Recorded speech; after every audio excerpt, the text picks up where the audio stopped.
हाय, मेरा नाम है उपासना और आप देख रहे हैं द लंदन टॉप का डेली फाइनेंशियल बुलेटिन खर्चा पानी। Brought to you by and New India Assurance.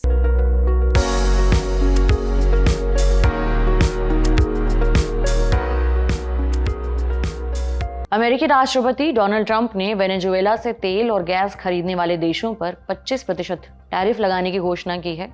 Trump के इस फैसले ने भारत को भी बड़ी परेशानी में डाल दिया है। डोनाल्ड ट्रंप ने ये कदम क्यों उठाया और उनके इस कदम पर भारत पर क्या असर पड़ सकता है, आज के खर्चा पानी में इसी बारे में विस्तार से बात करेंगे। इसके अलावा एक और खबर के बारे में बात करेंगे। आज की दूसरी खबर सैमसंग को लेकर है। सैमसंग पर भारत में टैक्स चोरी का आरोप लगा है। ये पूरा मामला क्या है, आगे एक्सपर्ट से अच्छे से समझेंगे, लेकिन पहले बात करते हैं वेनेजुएला से तेल खरीदने पर लगने वाले टैरिफ और भारत पर इसके संभावित असर की। विदेश यात्रा का आनंद अब परेशानी मुक्त। अपनाइए न्यू इंडिया की overseas travel ease policy. New India assurance Bharat की प्रमुख मल्टीनेशनल जनरल इंश्योरेंस कंपनी अब व्हाट्सएप पर भी उपलब्ध। पहले जानते हैं डोनाल्ड ट्रंप का टैरिफ को लेकर दिया गया बयान क्या है। डोनाल्ड ट्रंप ने सोशल मीडिया पर ट्रुथ सोशल पर एक पोस्ट में कहा, वेनेजुएला अमेरिका और उन स्वतंत्रताओं के प्रति बहुत शत्रुतापूर्ण रहा है जिनका हम समर्थन करते हैं। इसलिए कोई भी देश जो वेनेजुएला से तेल या गैस खरीदता है उसे हमारे देश के साथ किए जाने वाले किसी भी व्यापार पर अमेरिका को 25% का टैरिफ देना होगा।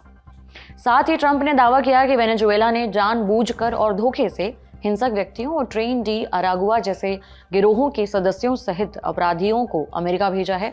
ट्रेन डी अरागुआ वेनेजुएला का आपराधिक संगठन है। डोनाल्ड ट्रंप ने कहा है कि वेनेजुएला से तेल खरीदने वाले देशों पर 25% टैरिफ लागू कर देंगे। यह मौजूदा टैरिफ के अतिरिक्त होगा। उन्होंने कहा कि यह फैसला 2 अप्रैल से लागू हो जाएगा। मोटे तौर पर ट्रंप के इस फैसले का मकसद वेनेजुएला को सजा देना और आर्थिक रूप से और तबाह करना है। लेकिन इस फैसले का असर उन देशों पर भी पड़ने की संभावना है जो वेनेजुएला से तेल खरीदते हैं। भारत भी वेनेजुएला से बड़े पैमाने पर तेल खरीदता है। भारत वेनेजुएला से कितना तेल खरीदता है, अब वो आंकड़ा जान लेते हैं। इकोनॉमिक टाइम्स की रिपोर्ट के मुताबिक भारत वेनेजुएला के तेल के प्रमुख खरीदारों में से एक है। साल 2024 में भारत ने वेनेजुएला से 2 करोड़ 20 लाख बैरल तेल खरीदा है। एक बैरल 159 लीटर तेल के करीबन होता है। इस तरह से देखें तो भारत ने पिछले साल वेनेजुएला से 350 करोड़ लीटर तेल खरीदा। इस साल जनवरी से भारत वेनेजुएला से रोजाना 2,54,000 बैरल कच्चा तेल खरीद रहा है।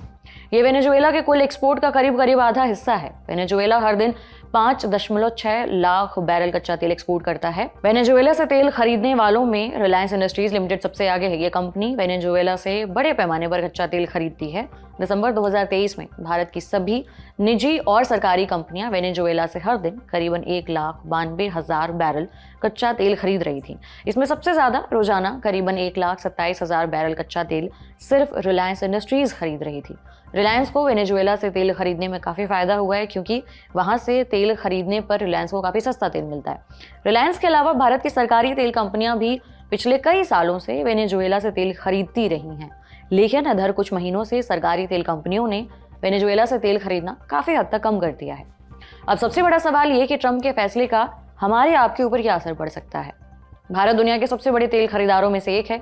चीन और अमेरिका के बाद सबसे ज़्यादा कच्चा तेल की जो खपत है वो भारत में है, लेकिन भारत अपने तेल की ज़रूरतों को पूरा करने के लिए करीबन 85% कच्चा तेल विदेशों से खरीदता है। बिजनेस स्टैंडर्ड की एक रिपोर्ट के मुताबिक 1 अप्रैल 2024 से चालू वित्त वर्ष के पहले 10 महीनों में भारत का तेल आयात 4.5% बढ़कर औसतन 48 लाख बैरल प्रतिदिन पर पहुंच गया है। वैसे तो भारत फिलहाल रूस, इराक, सऊदी अरब, संयुक्त अरब अमीरात, अमेरिका और कुवैत वगैरह से सबसे ज़्यादा तेल खरीदता है। रूस और यूक्रेन युद्ध के बाद से भारत रूस का तेल बड़ी मात्रा में खरीदने लगा है, लेकिन रूस की तरह वेनेजुएला का तेल भी सस्ते भाव पर मिलने से भारतीय तेल कंपनियां, खासतौर से रिलायंस इंडस्ट्रीज, वेनेजुएला से काफ़ी मात्रा में तेल खरीद रही है।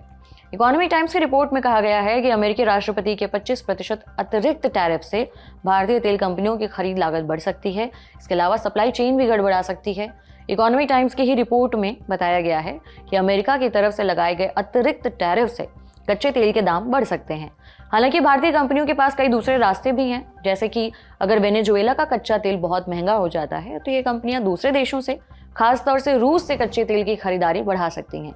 लेकिन इस समय कच्चे तेल का बाजार काफ़ी अस्थिरता का सामना कर रहा है। हालांकि भारत ने वेनेजुएला से अपनी जरूरत का करीबन 2% तेल ही खरीदा है।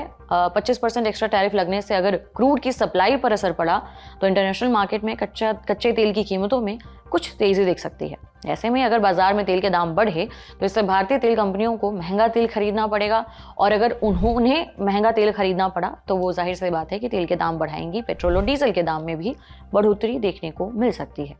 इससे देश में महंगाई और बढ़ सकती है। तेल महंगा होने का सबसे ज्यादा असर ट्रांसपोर्ट, मैन्युफैक्चरिंग और देश की पूरी अर्थव्यवस्था पर काफी पड़ता है।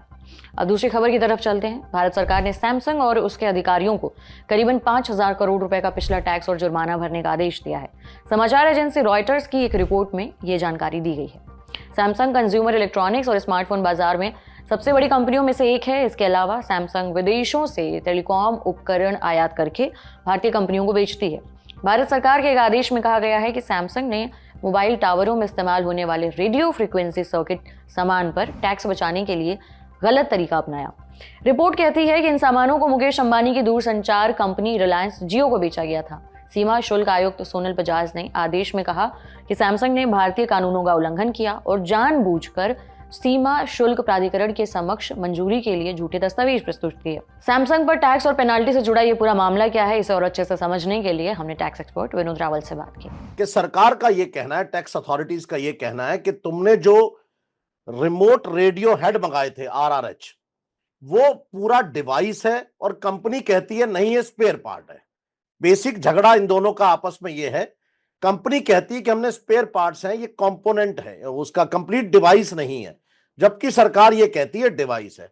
एज पर जो कस्टम टैरिफ है, अगर आप किसी पुर्जे को मंगाते हो और यहां आकर के कुछ बनाते हो तो आप 0% ड्यूटी पे मंगा सकते हो।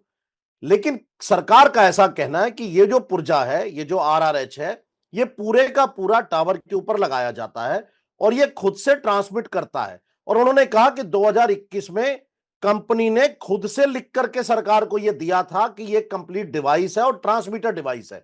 अगर ये ट्रांसमीटर डिवाइस है तो फिर टैक्स का रेट 10 से 20% के बीच में इसके ऊपर लगता है, और अगर ये पुर्जा है तो ये टैक्स फ्री है। तो ये झगड़ा है दोनों के बीच में। अब कंपनी ने खेल ये किया है कि इसको पुर्जों में मंगा करके और आगे जो है रिलायंस जियो को बेचा। आजकल इस बुलेटिन में इतना ही। इसे लिखा था हमारे साथी प्रदीप यादव ने। आप अपनी राय हमें कमेंट बॉक्स में जरूर दें। अगले एपिसोड तक अपना ख्याल रखें। देखते रहिए ललन टॉप। शुक्रिया।